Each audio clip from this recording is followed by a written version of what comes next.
केशव दोन्ही हात मागे घेऊन उभा होता आणि सगळ्यांच्या चेहऱ्याकडे नजर फिरवत होता. "येथे काम करायचे असेल तर मन लावून करा, नाहीतर गायकवाड कुटुंब तुम्हाला ठेवणार नाही. बाहेर कितीतरी लोक आहेत जे इथे कामासाठी अर्ज करायला तयार आहेत." सगळ्यांनी मान खाली घातली. "ठीक आहे, जा आता. पण जर कोणी माझ्या पाठीमागे गट बनवताना दिसलं तर मी पाहून घेईन." सगळे निघून गेले. त्या संध्याकाळी आदित्य घरी आला आणि काव्याला पाहताच धावत आला. "आंटी, तुम्ही परत आलात?" काव्या हसून म्हणाली. "हो छोटे साहेब, मी पुन्हा तुझी काळजी घ्यायला आले." रुद्रने आदित्यकडे पाहिलं आणि त्याच्या आनंदी चेहऱ्याकडे बघून डोळे वळवले. खरंच हा मुलगा काही सुधारत नव्हता. रुद्रच्या नाराजीच्या नजरेची जाणीव होऊन काव्या म्हणाली, "आदित्य, मला तुझी काळजी घ्यायला परत आणलेत हे फक्त त्यांच्या आपुलकीमुळे. धन्यवाद सर आणि धन्यवाद छोटे साहेब." पण रुद्रला तिची ही खुशामत फौल वाटली. तो फक्त हुंकार देऊन निघून गेला. बाकीच्या नोकरचाकरांनी हळूच हसून घेतलं. "आमचे हुशार साहेब अशा छोट्या डावात अडकतील का?" काव्याने ओठ चावले. "हा माणूस अजूनही तितकाच अवघड आहे." अचानक रुद्र वळून म्हणाला, "उद्यापासून तू आदित्यला 3ही वेळचे जेवण बनवशील." काव्या आनंदून गेली. "हो साहेब, मी नक्की त्याची काळजी घेईन." त्या रात्री तिने आदित्यसाठी भरगच्च आणि स्वादिष्ट जेवण बनवलं. रुद्र बाहेर आला तेव्हा टेबलावरचं जेवण पाहून पावलं थांबली. सुगंधाने आणि सादरीकरणाने ते अगदी व्यावसायिक दर्जाचं दिसत होतं. आदित्य तृप्तपणे खात होता. पूर्वीचा निवडक खाणारा मुलगा जणू गायब झाला होता.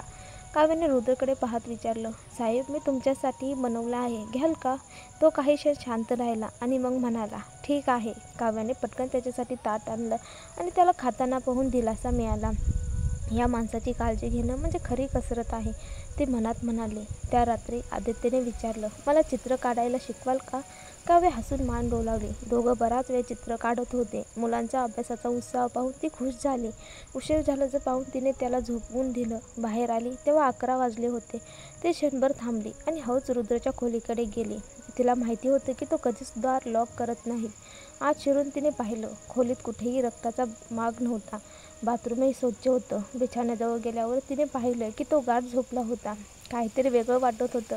अचानक तिला एक शक्यता सुचली. तिने ड्रॉवर उघडला. आत एक औषधाचा डबा होता. त्यावर लेबल नव्हतं. वासाने कळलं हे कुणीतरी खास बनवलं होतं. त्याची अनिद्रा अजूनही बरी झाली नव्हती आणि तो हे ताकदवर औषध घेऊन झोपत होता, जे शरीराला हानिकारक असणार. इतक्यात तो अचानक उठून बसला. काव्या दचकली, मागे सरकली आणि टेबलाला धडकली. "माफ करा साहेब, माझा हेतू तसा नव्हता," ती घाबरून म्हणाली. तिला वाटलं आता संपलं, पण काहीच प्रतिसाद नाही. तिने डोळे उघडले तर रुद्र खिडकीजवळ उभा होता. पडदे बाजूला करून बाहेर पाहत होता. त्याची पाठ रात्रीच्या अंधारात एकटी आणि भीतीदायक वाटत होती. हा झोपेत चालतोय. औषधाचा दुष्परिणाम. तो मग टेबलाकडे गेला, पेन पेपर उचलला आणि काहीतरी लिहू लागला. काव्या श्वास रोखून बघत होती.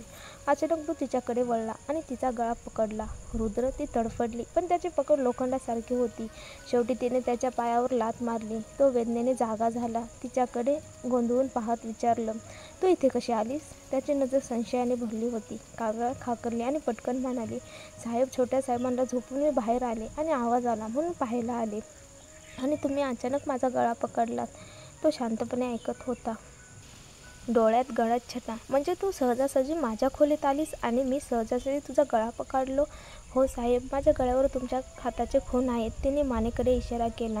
त्याची नजर थोडी मवाळ झाली, पण तो म्हणाला, "तुझी हिंमत मोठी आहे इथे यायला, पण मला वाटतं तू इथे राहणं योग्य नाही." तो खरंच तिला काढणार होता का? काव्याने पटकन विचारलं, "साहेब, तुम्हाला झोपेत चालण्याचा त्रास आहे का?" रुद्रच्या डोळ्यांची पापणी अरुंद झाली. "तू काय म्हणालीस?" काव्या पटकन बोलली, "कृपया मला इथून जाऊ नका सांगू. मला तुमचं झोपेत चालण्याचं लक्षण कमी कसं करायचं ते माहीत आहे." रुद्रच्या चेहऱ्यावर थोडं विलंबन आलं. "तू फारच आत्मविश्वासू दिसते.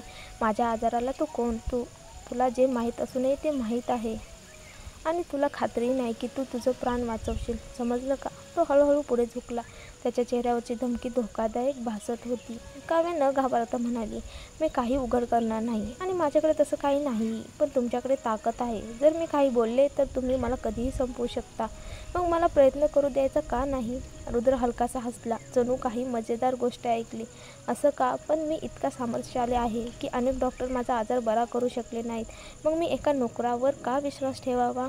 काव्या शांतपणे म्हणाली, "2 डोकं एकपेक्षा चांगलं. मोठा प्राध्यापकसुद्धा प्रत्येक अवघड आजार ओळखू शकत नाही. माझ्या घरात एकाला आजार होता आणि मी माझ्या कुटुंबाची काळजी घेण्यासाठी बरीच वैद्यक शिकली. मला वाटतं तुमचंही जमेल. आता तुमची गोष्ट मला माहीत झाली आहे तर माझ्यावर लक्ष ठेवणं सोपं आहे. आणखी लोकांना माहीत होण्यापेक्षा एकालाच माहीत असणं चांगलं, नाही का? रुद्र तिच्याकडे बराच वेळ खोलवर बघत राहिला. काव्या संयमाने थांबली.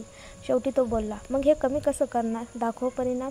मी तुमचं थोडं रक्त घेऊन चाचणी करू शकते. बघू की तुम्ही घेत असलेल्या औषधांना शरीराने प्रतिकार तर निर्माण केलेला नाही ना? ती चमकत्या डोळ्याने प्रामाणिक स्वरात म्हणाली. रुद्राचा चेहरा गडद झाला आणि तो उपरोधिक हसला. तू अजून तुझी पद्धत चालते हे सिद्ध केलेलं नाही आणि ती आधी माझं रक्त हवं म्हणतेस? तुला माहिती आहे माझ्या रक्ताच्या प्रकाराला बाहेर किती किंमत मिळेल? हा माणूस फारच सावध आहे, ती मनात म्हणाली. त्याचं रक्त घेणं इतकं कठीण जाईल असं तिला वाटलं नव्हतं. ठीक आहे, मी अंदाज बांधते. तुम्हाला निद्रानाश आहे आणि म्हणूनच तुम्ही झोपेत चालता, बरोबर? कारण सहसा या लक्षणात निद्रानाशही असतो, काव्या म्हणाली. तो पापणी कसा झबकावतो, बरोबर ओळखलंस. काव्या मनात स्मित करते हे तिला आधीपासूनच माहीत होतं. परदेशात असताना तिने खूप वैद्यकीय ज्ञान घेतलं होतं. आयशाच्या आजारासाठी तिने अनेक सर्वोत्तम तज्ज्ञांशी सल्लामसलत केली होती. त्यामुळे ती एक प्रकारे हौशी डॉक्टर झाली होती. रुद्रच्या निद्रानाशाचंही तिला ज्ञान होतं, पण कधी प्रत्यक्ष प्रयत्न करण्याची संधी मिळाली नव्हती. आता मात्र ती आली होती. माझ्याकडे एक पद्धत आहे, तुम्ही आडवे व्हा, मी तुम्हाला ॲक्युपंक्चर करेन. चाललं तर मग तुम्ही माझ्यावर विश्वास ठेवायचा करू शकता, काव्या म्हणाली. तो अजूनही संशयाने पाहत होता.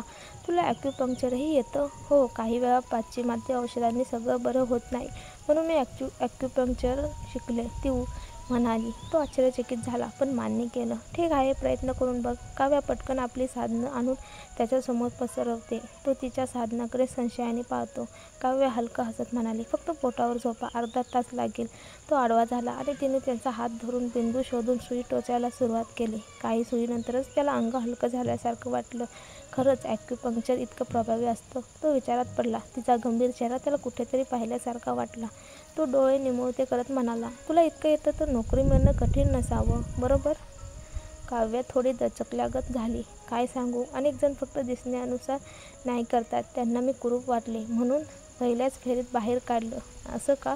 काव्या हसत म्हणाली. मिस्टर गायकवाडसारखे बॉस ज्यांना फक्त कौशल्य महत्त्वाचं असतं ते दुर्मिळ आहेत, म्हणून मला इथे टिकण्यासाठी मेहनत करावीच लागेल. माझी खुशामत करू नकोस, तो थेट म्हणाला. काव्याने जीभ बाहेर काढली. हा माणूस अजूनही हट्टीच आहे. मी खरं बोलते. तुझा आवाज इतका बसका का आहे, तो विचारतो. काव्या घोट भरते. हा माझा आवाजच आहे. तुम्हाला नकोसा वाटला तर मी कमी बोलेन. तिला फार मोठ्याने बोलायचं नव्हतं. कदाचित त्याला अजूनही काव्याचा मूळ आवाज आठवत असेल. आता कसं वाटतंय, ती विचारते. थोडा फरक जाणवतोय, तो म्हणतो. नक्कीच जाणवेल. आज रात्री नीट झोप लागेल. शक्यतो झोपेच्या गोळ्या कमी घ्या. तो मध्येच म्हणतो, हे काहीसं ओळखीचं वाटतंय. याचा काय अर्थ? काव्या गोंधळली. म्हणजे? तो छताकडे पाहत म्हणाला. पूर्वी कोणीतरी मला हाच सल्ला दिला होता. काव्या म्हणाली, हे सामान्य ज्ञान आहे. निद्रानाश असला तर लोक असंच सांगतात. तो शांत राहिला, पण अचानक विचारलं, आज मी तुला गळा दाबायला गेलो होतो का?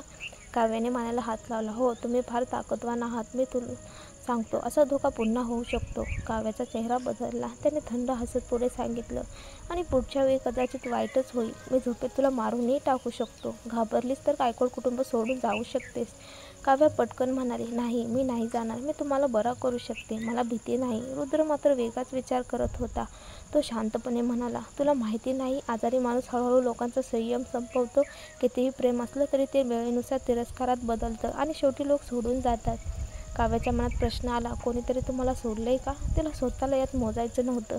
ती तर वेगळ्या कारणाने गेली होती. रुद्रच्या कपाळावर आड्या पडल्या.